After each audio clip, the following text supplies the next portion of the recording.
three key factors you need to take into consideration before joining the military. They're very, very important, so you really, really need to listen in if you're joining the military. And especially if you're a veteran as well and you're sort of worried about what way the army's going because you played a part in it in your time of your career, this one's probably for you as well, because this will give you a little bit more confidence from the boots on the ground who are within service. Do not take location into consideration for joining the army. Don't look at something because it's quite close to where you live and go, right, I'll go join. I like a little bit of the army. I go join that because it's only an hour away from home. Genuinely, when you're very first joining, disregard that. You just get it out of your mind. You need to think about the role first. Then once you think about what role you want to do, because what you want to be like as a soldier, then you got to look about, okay, what units then provide that role. So that's your second bit then you look at. This is not a job. So that's where I think when you're picking something because of a location, it's because of it's a job. So when you look at people going out to work in civilian street, they're picking a job because it's quite close to their house, their mortgaged house, or whatever else, because it's location. This is not a job. I know it's classed as a job and you hear about army jobs and all the rest of it. I genuinely, from boots on the ground, I don't think it's a job. This is a lifestyle. This lifestyle is brought onto you. And this lifestyle doesn't actually leave you when you leave to become a veteran. Yes, your life will slightly change, but the community aspect of it will still, because you were a part of something. And when everyone becomes a veteran, it doesn't matter when you join, everyone will become a veteran one day. It's not like, will I be a veteran or will I not? No, you will be, because if you serve a little bit, you will be a veteran one day. So this is very much a lifestyle. And particularly I'm going to focus on while you're serving, because that's what I am, still serving, 18 years deep now.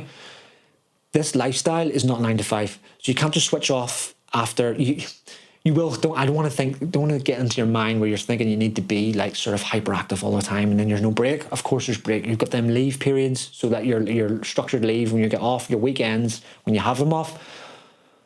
But there's a little bit about you where you need to think about the next day whenever you finish. But you will have time to relax, 1,000,000,000%. Anyone who says they don't have time to relax is lying. But when I say about the next day, is like maybe you're prepping your kit for the next day, maybe you've got like a physical thing to do where you have to pack your Bergen in a certain way, that kind of stuff, which leads me nicely on to this next little point is fitness. You need to be physically fit and physically robust for this job, 1,000,000,000%. Before you jump into the comment section, if you used to serve in the army, so you're a veteran and you're saying about standards have dropped, I'm genuinely going to agree with you here. I'm with you. The fitness tests have dropped 1,000,000,000%. I believe in some aspects we may have linked too far towards strength and conditioning where PT just becomes like lifting loads of weights and all the rest of it. You need to do that consistently over time to get nice and strong. If you're somebody who's never lifted a weight before and you just do a couple of weight sessions, it's not really going to help you over time. And it's definitely not going to positively impact how you operate as a soldier. The tabbing and the running and all the rest of it plays a massive part. And I think we got a little bit scared of musculoskeletal injuries, so like shin splints and all the rest of it. We completely took the back burner off that and completely like near enough stopped that at one stage. There was a stage where we're doing like red card and yellow card for like how sort of hard a session was and all the rest of it. I get it. So if you're a veteran watching it, I do understand that. But what I need to tell you as well as a veteran, to give you confidence in the place where you served before, so you get behind us, is the training we're still doing. So when you're deploying on exercise and all the rest of it, is still arduous. I deployed an exercise last year to Kenya. That was still arduous. The last time I went to Kenya was in 2007. It was called like exercise, Askari Storm, I think it was back then. And this one was Haraka Storm. It's now developed.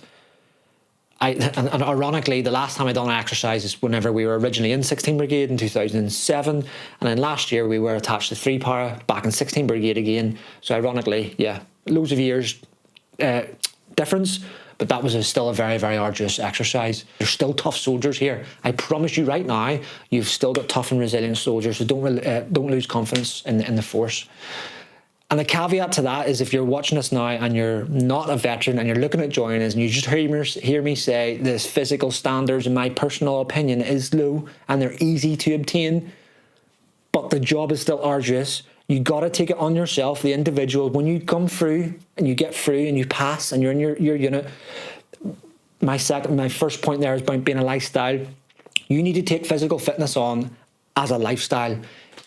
I'm a Christian. I've got a Bible up there. I'm religious. I'm not telling you to be religious, but you need to religiously adopt to physical fitness. not just doing little potsy sort of power walk and all the rest of it. You need to test your body out weekly, because there will be elements of time where you'll not have that structured company fitness program with your company PTI or squadron PTI, whatever they're called, to get you through that. You're going to be on courses. You're going to be away from all the rest of it. We are very busy as the army. 9 times out of 10, when you come together as a unit to do something properly, it's a big testing exercise or a big deployment. You're scattered all over the place and all different operations and all different exercises and courses and all the rest of it. You need to be doing physical fitness in your own time, and it needs to be testing fitness. You need to learn about physical fitness. You don't need to go and be a PTI, but you need to do your own research, work out what strength and conditioning is, what zone 2 running is, what endurance training is, all the rest of it, because you need to be all elements of it. And that's not just for the infanteers. Don't just sit there now thinking, yeah, I'm going to go into intelligence, or I'm going to go somewhere where I don't need to be as physically robust. Everyone needs to be physically robust. What brings me on to my third and final point is you need to be coming here to be a soldier. I'm not just saying because to be infantry, but whatever role or whatever trade you're going to go into, you need to think soldier first, then that trade. You need to watch what I'm saying. There's never been a time where the world has been so messy.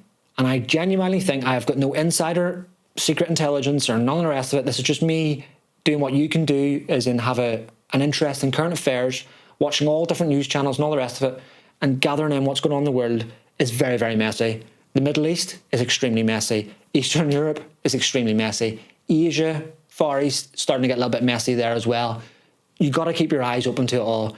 If you are the generation now who's looking at starting to serve, and if you're only in a couple of years, I genuinely think there will be a time we're going to be tested severely, and not like how it was in the previous conflicts. And I think I can speak a little bit, so I don't want to put a downer on any veterans who are out now, because Afghan and Iraq was extremely testing. Quite clearly there was conflicts before them, like Banner and all the rest of it. Completely past my time focusing on them. I'm not putting down them conflicts. People stood up and were tested, and we proved that we're hard fighters. But what's going to come next is completely different. If you're coming to join the army, you need to be thinking about, I will actually be tested in my role, no matter if it's a medic, if it's a signaller, if it's an engineer, whatever it is you're coming to do, it's soldier first, because everyone is trained to a basic standard first as a soldier, and then your little skill set comes on top of that. And then you've got to live and breathe that skill set. What I don't want to do is put you off. This job is serious, and it's a lifestyle, and I love this lifestyle.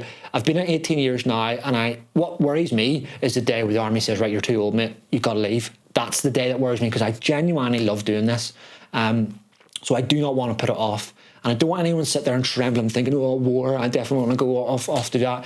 You've got people left and right of you.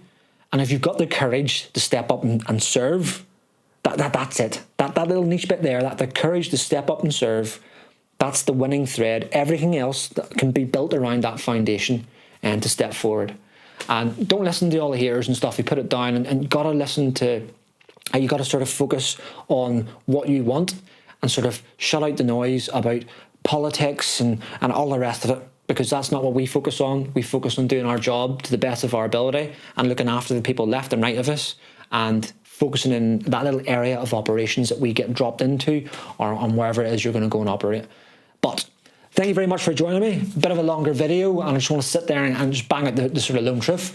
And hopefully you can join me in the next video. If you're completely new here, consider subscribing, because this channel is all about clearly the army and what it's like to be experienced in it, and tips and advice on how to join it and stuff. Thanks very much, and I'll see you again on the next video. See you then.